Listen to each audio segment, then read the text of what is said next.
Hare Krishna, I'm Snita Sunil with you in 2-minute Mahabharata stories. Today let us enjoy with chapter 11 verse 51 from Bhagavad Gita. Arjuna Vacha Drishtvedam Manusam Rupam Tava Saumyam Janardhana Idanim Asmi Samvruttah Sacheta Prakritim Gatah. Arjuna said, O Janardana, seeing this gentle human form of yours, I have now become composed and my mind is restored to its normal nature. After seeing Krishna's terrifying Vishwarupa Darshanam and returning to his gentle form, Arjuna finally calms down here. He says, Now that I see you as my friend again, my fear is gone. I am myself again. Let us see this in detail. When Arjuna thus saw Krishna in his original form, he said, O Janardana, seeing this human-like form, so very beautiful, I am now composed in mind and I am restored to my original nature. The meaning is, here the words Manusham Rupam clearly indicate the Supreme Personality of Godhead to be originally two-handed. Those who derided Krishna as if he were an ordinary person are shown here to be ignorant of his divine nature. If Krishna is like an ordinary human being, then how is it possible for him to show the universal form and again to show the four-handed Narayana form?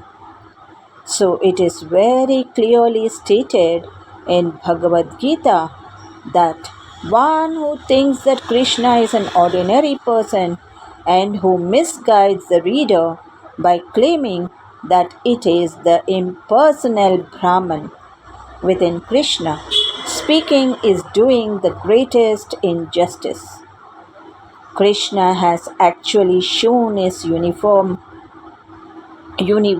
form and his four-handed Vishnu form. So how can he be an ordinary human being?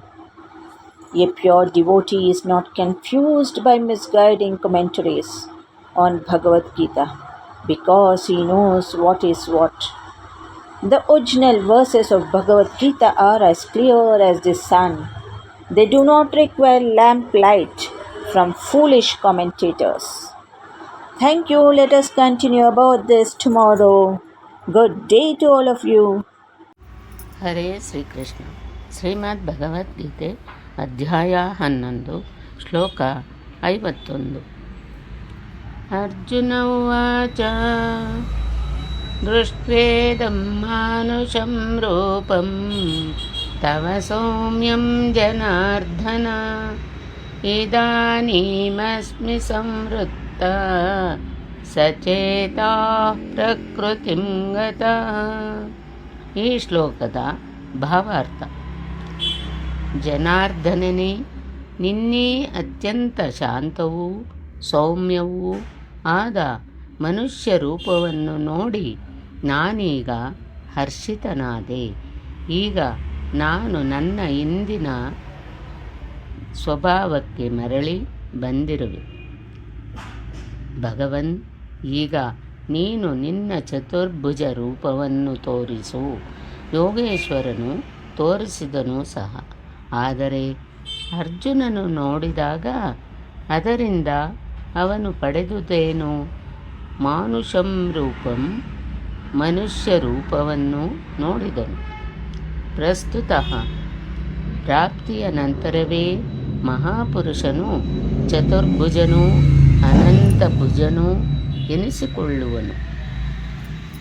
ಎರಡು ಭುಜವುಳ್ಳ ಮಹಾಪುರುಷನಾದರೂ ಅನುರಾಗಿಯ ಸಮಕ್ಷಮದಲ್ಲೇ ಕುಳಿತಿರುವನು.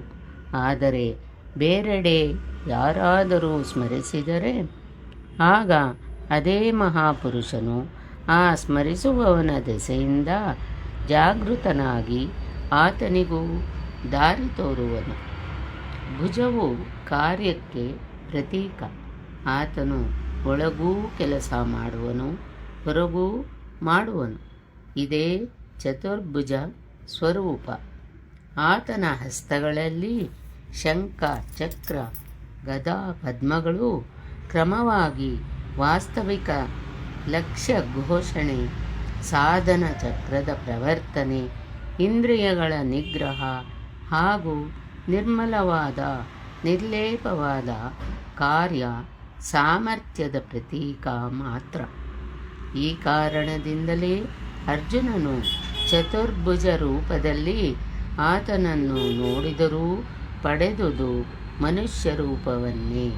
ಚತುರ್ಭುಜವೆಂಬುದು ಮಹಾಪುರುಷರ ಶರೀರ ಮತ್ತು ಸ್ವರೂಪದಿಂದ ಕೆಲಸ ಮಾಡುವ ವಿಧಿ ವಿಶೇಷದ ಹೆಸರೇ.